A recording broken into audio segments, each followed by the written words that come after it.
Bienvenue sur le carrefour du Koutamakou, le lieu où le passé et l'avenir d'un peuple se rencontrent et se révèlent.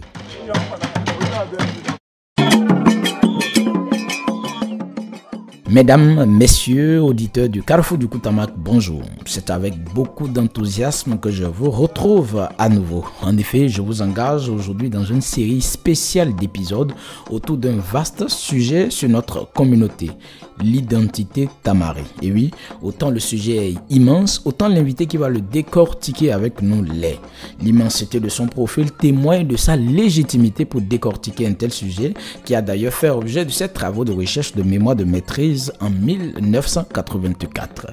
Mesdames et messieurs, je reçois Rigobert Kpanipa Kouagou, docteur en sociologie, essayiste, romancier et qui a aussi occupé de hautes fonctions de la culture dans notre pays, dont entre autres le poste de secrétaire général de la Commission nationale béninoise de l'UNESCO. Nous le retrouvons donc dans un instant.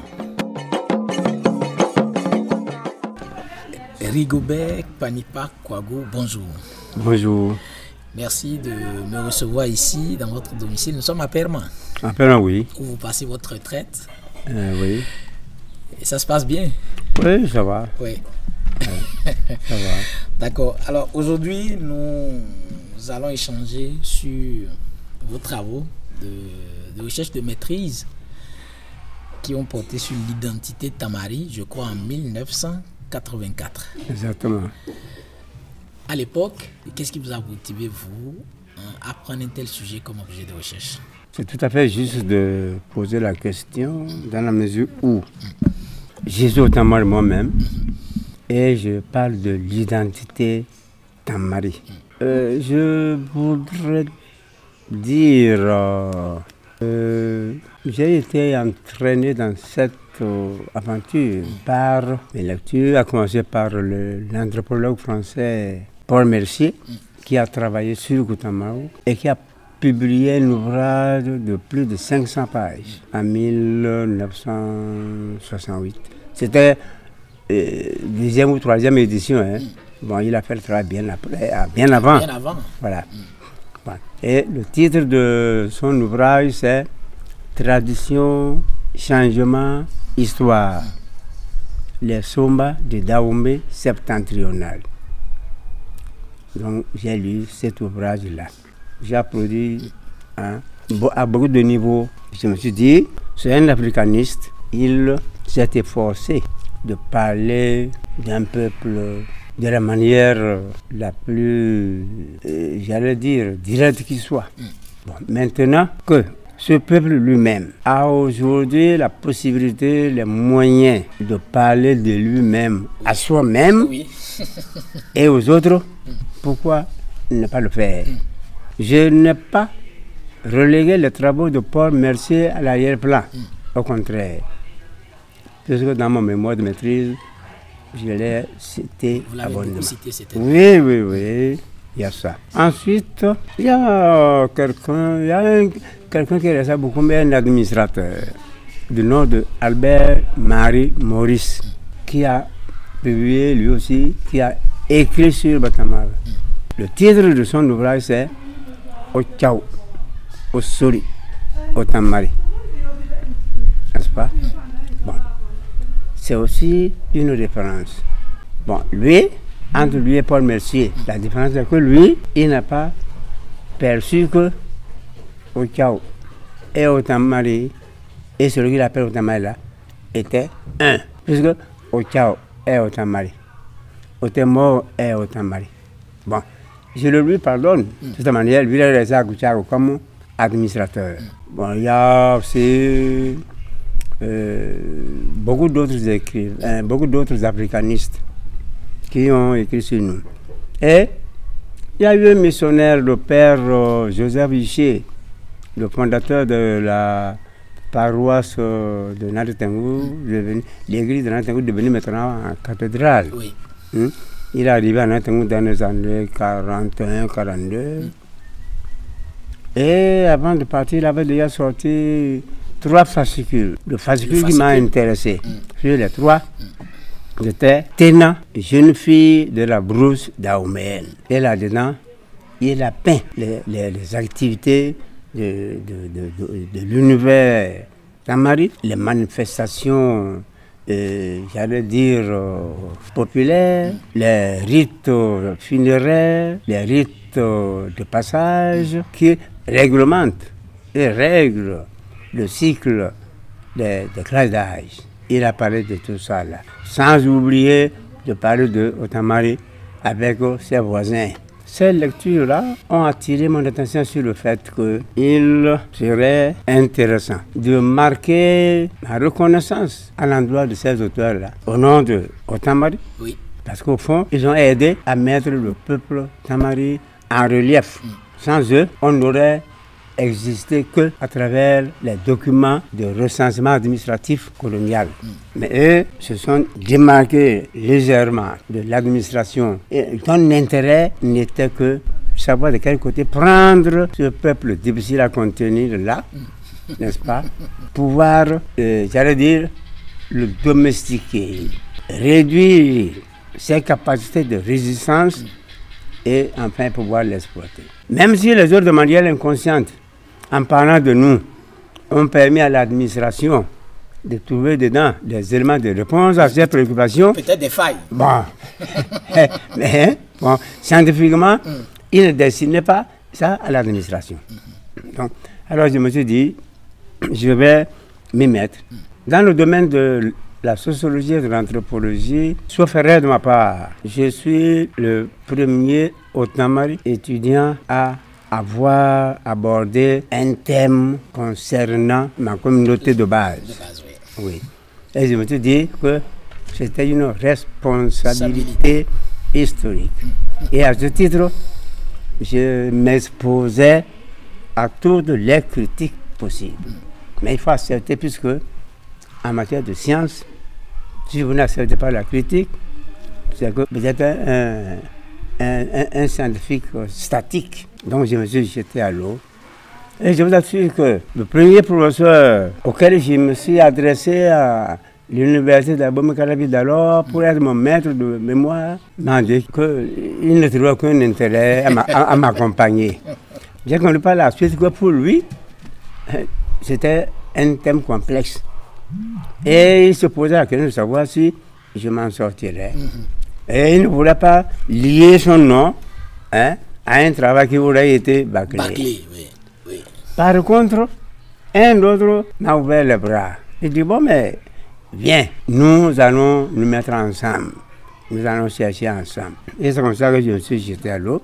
Et comme j'ai mené mes recherches, dans Kutamaku, du côté de Bokombe, du côté de Naltengu, quand je dis Naltengu, ça y compris le prolongement de Tuntuna. Et plus maintenant la documentation, et puis les échanges informels, les discussions même avec des collègues de sciences sociales et humaines. Et en 1984, j'étais prêt et j'ai pu soutenir le mémoire à l'Université nationale du Bénin. De Bénin aujourd'hui, l'Université d'Abomey-Calavi.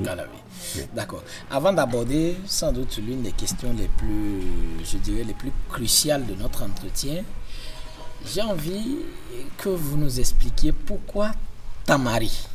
Parce que je me rappelle, au début de cette émission, vous avez insisté sur Tamari. Pourquoi? C'est tout à fait juste. Et bon, même jusqu'à présent, beaucoup de membres de notre communauté hautement scolarisés n'appréhendent pas la raison qui m'avait amené à... Ce n'est pas un néologisme en tant que tel, puisque, bon, Otamari existe depuis toujours, je veux dire, le vocable, le terme Otamari existe depuis toujours, et on l'a appliqué soit à l'homme, soit à son habitation, soit à son univers, c'est-à-dire à son environnement, n'est-ce pas? Bon, quand on dit la maison Otamari, ou bien le paysage Otamari. Bon, j'ai réfléchi, je me suis dit, bon, alors, s'il faut que l'homme soit Otamari, et que les objets et autres éléments existants attachés à lui soit aussi Otamari. Otamari. Et bon, la confusion sera totale. D'accord. Et je me suis dit, je vais créer une espèce d'adjectif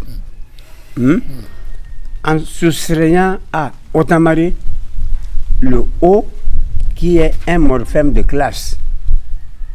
Le O, c'est un morphème de classe. Le commun des mortels appellerait ça un article. Otamari, Okwati, Otangu. C'est O là, c'est un morphème de classe. D'accord. Et je l'ai sauté et j'ai regardé Tamari. Tamari. J'ai dit, je considère Tamari comme ce qui appartient, ce qui relève de Otamari. D'accord. Oui. L'explication est bien claire, je vous rassure. Oh. Alors, de vos travaux, qu'est-ce qu'on doit retenir? Après, je ne sais pas combien de temps de recherche ça vous a pris. Qu'est-ce qu'on doit retenir de vos travaux sur l'identité Tamari? Oui. Ce qu'on pourrait retenir essentiellement, c'est que l'on soit au Tamari, de l'ouest, je veux dire du côté de Bukombe, ou au Tamari, du côté de Naditengu, c'est toujours au Tamari. Et il y a même un terme qui confirme ce que je viens de dire. Du côté de Bukombe, comme du côté de Naditengu, notamment d'un certain âge, je veux dire d'âge avancé, s'appelle au singulier Tenamba Bite. Tenamba Bite. Au pluriel, Tenamba Bi. Autrement dit, tous sont venus de Namba. Namba là, c'est où pour l'intégration pour le moment. J'ai fait une affirmation, mais après, je me suis, au bout de nous comprendre, j'ai dit non, que ce n'était pas ça. Ou bien, donc c'est Namba. Être revenu sur... Oui. Avec les Namba, on ne sait pas. Oui, c'est pas encore identifié. Voilà, donc c'est comme ça. Donc, mon problème était de faire en sorte que non seulement l'observateur extérieur comprenne que Otamari forme une communauté unique dans son unicité, une unicité plurielle, n'est-ce pas? Il fallait qu'il comprenne ça. Et que Otamari lui-même puisse se regarder dans son propre miroir, savoir qui il est exactement, comment il est perçu de l'extérieur et comment lui-même s'auto-perçoit. Comment il se voit, comment l'autre le voit. Et qu'est-ce qu'il devrait, j'allais dire, prendre comme priorité dans ce dialogue-là entre l'observateur avec ses préjugés et lui, le producteur, consommateur de sa culture, n'est-ce pas? Et avec lui aussi ses subjectivités. C'est cela. Et j'ai dit, je crois, dans l'introduction de mémoire là, j'ai salué les travaux de Paul Mercier, de Thomas-Marie Maurice, le grand-père Huchet et d'autres. J'ai dit, bon, mais que ils ont fait des travaux remarquables. Mais, en observateur, ils se sont servis de râteau à grosses dents pour ramasser le matériau. Moi, observateur participant, autrement dit, producteur et consommateur de la culture, je vais me servir d'un râteau à dents serrées pour prendre les particules les plus fines que l'observateur, avec son râteau à grosses dents, n'a pas pu prendre. C'est cela. Et je l'ai fait. J'ai parlé de Otamari, bien sûr, dans son environnement physique, qu'il façonne au quotidien, à travers les activités qu'il y mène et lequel le façonne en retour. Lequel environnement le façonne en retour, puisqu'au fond, c'est une vie en osmose. Okay. Il vit à la fois en symbiose et en osmose avec son environnement. Symbiose, ils sont ensemble. Osmose, ils s'aspirent l'un l'autre. n'est-ce pas? Ça, il faut qu'on le sache. Et j'ai utilisé la nature, tout ça. Bon, bref. Et quand je suis allé dans le domaine des activités de subsistance, autrement dit, ce qu'on appelle l'activité économique là, autant mal justement, il vit en lien étroit avec la terre qui le porte et sur laquelle il évolue. Il vit en lien étroit puisque il travaille, il vit des activités et des produits de la terre. La terre, il la respecte, il la vénère même. Il la vénère. Et il y a un certain nombre de manifestations qui se réfèrent à la terre sous forme de marque de reconnaissance. Kuchati par exemple. Quand il commence à pleuvoir, quand la pluie de la saison, disons qui s'annonce, commence à s'installer, on organise Kuchati. Kuchati là, c'est une manifestation populaire, au cours de laquelle on va de village en village, on mange, on boit, sans payer naturellement, n'est-ce pas? Et c'est la dernière manifestation populaire, n'est-ce pas, de l'année. Parce que quand on finit avec le Kuchati, personne ne doit plus traîner les pas. Tout le monde doit être au champ. Tout le monde est au champ. Et on fait même un commentaire du... Il y a un commentaire qui met la corne.